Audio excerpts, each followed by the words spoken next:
स्वागत है आपका आज तक पर। आप देख रहे हैं हमारा खास बुलेटिन 1 और 11। आपके साथ मैं हूं मीनाक्षी कटवाल। नमस्कार, मैं हूं श्वेता झा और 1 और 11 में इस वक्त की सबसे बड़ी खबर आपको बता दें। उत्तर प्रदेश के कैबिनेट मंत्री ब्रजेश पाठक ने यूपी में खराब स्वास्थ्य सेवाओं को लेकर चिट्ठी लिखी है। उन्होंने कहा है कि खराब स्वास्थ्य व्यवस्था पर ध्यान नहीं दिया गया तो लखनऊ में लगाना पड़ सकता है लॉकडाउन। ब्रजेश पाठक यूपी में आपको बता दें कि लॉ मिनिस्टर भी हैं और उन्होंने ये चिट्ठी लिखी है।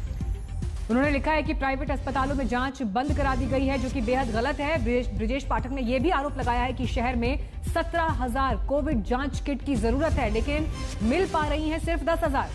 अपर मुख्य सचिव स्वास्थ्य और प्रमुख सचिव स्वास्थ्य को ये चिट्ठी उन्होंने लिखी है और कहा है कि काफी दिनों से मदद के लिए लोगों के फोन आ रहे हैं, पर सुविधाएं न होने से मदद नहीं मिल पा रही है। तो इस चिट्ठी का सामने आना कई गंभीर सवाल इस वक्त खड़े कर रहा है उत्तर प्रदेश में स्वास्थ्य सेवाओं को लेकर, क्योंकि स्पेसिफिकली चिट्ठी में जिक्र देखिए श्वेता लखनऊ का किया गया है कि अगर वहां हालात नहीं सुधरे लॉकडाउन की नौबत आ सकती है।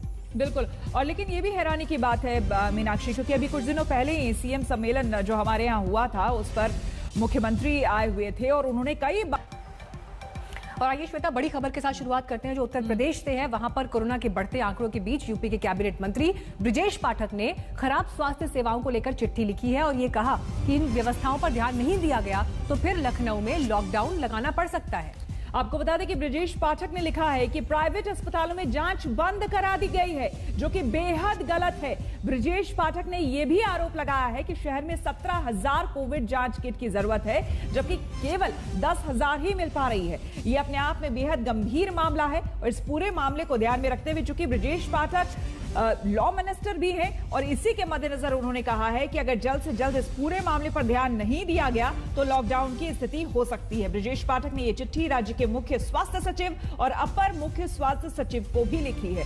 और मीनाक्षी, इस बीच ये भी बता दें कि काफी गंभीर मामला है। ब्रजेश पाठक ने यह भी कहा है कि उनसे लोग अपील कर रहे हैं मदद की, लेकिन उनके पास वो जरूरी चीजें मुहैया ही वो नहीं करा पा रहे हैं, क्योंकि उतनी चीजें उनके पास है नहीं। यहां तक की शिकायतें ये भी आई है कि स्वास्थ्य विभाग में जो स्वास्थ्य अधिकारी है उनके ऑफिस में फोन तक नहीं उठाया जाता है, जिसको लेकर मरीज बेहाल है और परेशान है।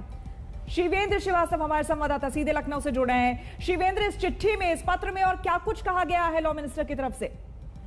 देखिए, इस चिट्ठी में बहुत साफ तौर पर जो स्वास्थ्य की व्यवस्था है उत्तर प्रदेश में उससे सवाल उठाया गया है कि सीएमओ के ऑफिस की तरफ से फोन नहीं उठता है। इसके अलावा जिस तरह से सैंपल जांचने के लिए किट चाहिए या और दूसरी जरूरी चीजें चाहिए उनकी मदद नहीं मिलती है। और उन्होंने बाकायदा यहाँ पर एक साहित्यकार जिनकी मौत हुई है कल कोरोना की, उनका केस बताते हुए लिखा है कि उन्होंने बाकायदा खुद ही एम्बुलेंस के लिए फोन किया, बावजूद उससे एम्बुलेंस नहीं पहुंची और उनकी मौत हो गई। और वो काफी बड़े जाने माने उत्तर प्रदेश के साहित्यकार थे और उनके लिए बहुत सारे लोगों ने प्रयास किए, उसके बावजूद भी नहीं हुआ। हालांकि उसमें जांच करने की बात कही गई। योगेश प्रवीण नाम के जो इतिहासविद और साहित्यकार हैं उनके बारे में बात करके लिखा है ब्रजेश पाठक ने। लेकिन उससे ज्यादा गंभीर बात यह है कि कैबिनेट मिनिस्टर स्वास्थ्य सेवाओं पर इतने गंभीर प्रश्न उठाता है और उसकी बकायदा लिखता है स्वास्थ्य सचिव को। क्या कोई रिस्पॉन्स अभी आया, कोई प्रतिक्रिया सरकार की तरफ से इस पर? क्योंकि चिट्ठी लिखने वाला कोई आम शख्स नहीं है, मंत्री हैं। देखिए, अभी तक कोई आधिकारिक रूप से कोई बयान तो नहीं आया, लेकिन ये गंभीर सवाल जरूर उठ गया है और विपक्ष पर सरकार को आड़े हाथे लाने की कोशिश कर रहा है, क्योंकि लगातार विपक्ष कहता रहा है कि स्वास्थ्य सेवाएं गड़बड़ हो रही हैं। शमशान घाट में इंतजार करना पड़ रहा है लाशों को दाह संस्कार के लिए, अस्पतालों में बेड के लिए, वेंटिलेटर्स के लिए, ऑक्सीजन के लिए दिक्कतें हो रही हैं, दवाई क्रूशियल दवाइयां हैं तो कोई नहीं मिल रही है। और खास बात यह है कि इस कोविड काल में यहाँ पर जो कोरोना से संक्रमित लोग हैं उनसे ज्यादा संख्या अब उन लोगों की भी बढ़ गई है मरने वालों की जो क्रोनिक बीमारियों से पीड़ित हैं, क्योंकि कोरोना संक्रमण के इलाज की प्रायोरिटी के चलते उन लोगों पर ध्यान नहीं दिया जा रहा। बुजुर्ग हैं, कैंसर, हार्ट की बीमारी से, शुगर की बीमारी से जो पीड़ित हैं उनकी संख्या में भी इजाफा हो गया है। और अस्पतालों को तो छोड़िए, लेकिन शमशान घाट तक में ठीक से इंतजाम नहीं है और ये लगातार सवाल उठ रहे हैं। हालांकि सरकार का कहना है कि वो जितने भी वैकल्पिक व्यवस्थाएं हैं, चाहे वो गेस्ट हाउसेस को कन्वर्ट करने की बात हो, चाहे दूसरे अस्पतालों को, प्राइवेट अस्पतालों को कोविड सेंटर बनाने की बात हो, वो सब कर रहे हैं। लेकिन ग्राउंड रियलिटी ये है कि स्थिति काबू है और ये कैबिनेट मिनिस्टर ब्रजेश पाठक ने तो चिट्ठी लिखी है स्वास्थ्य सेवाओं पर सवाल उठाते हुए, लेकिन जो स्वास्थ्य मंत्री हैं जयप्रताप सिंह, उन्होंने साफ तौर पर ये माना कि दूसरी वेव के लिए हम पूरी तरह से तैयार नहीं हो पाए थे शुरुआत में और इसी का नतीजा है कि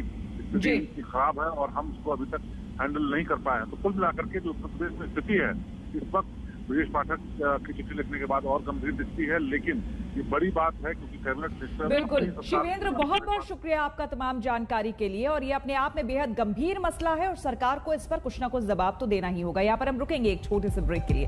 बने रहे हमारे साथ, देखते रहिए आज तक।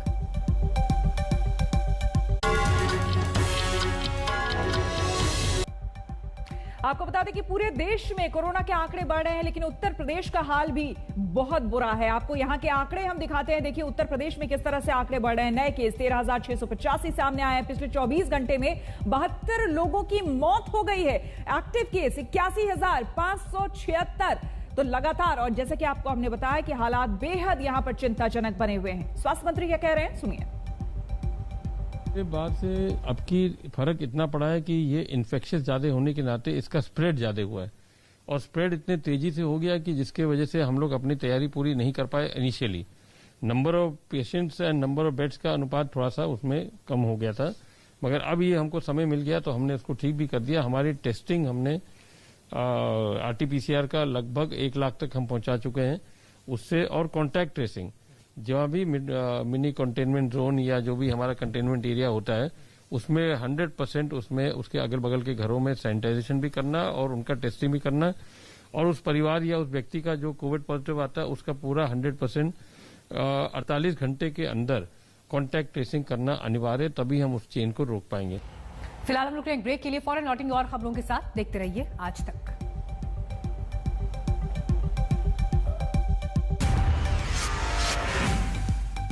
नमस्कार, मैं हूं अंजना ओम कश्यप। हमें उम्मीद है ये वीडियो आपको पसंद आया होगा। लेटेस्ट खबरों के लिए यूं ही देखते रहिए आज तक, और इस वीडियो के पसंद आने पर लाइक, शेयर एंड सब्सक्राइब करना ना भूलें।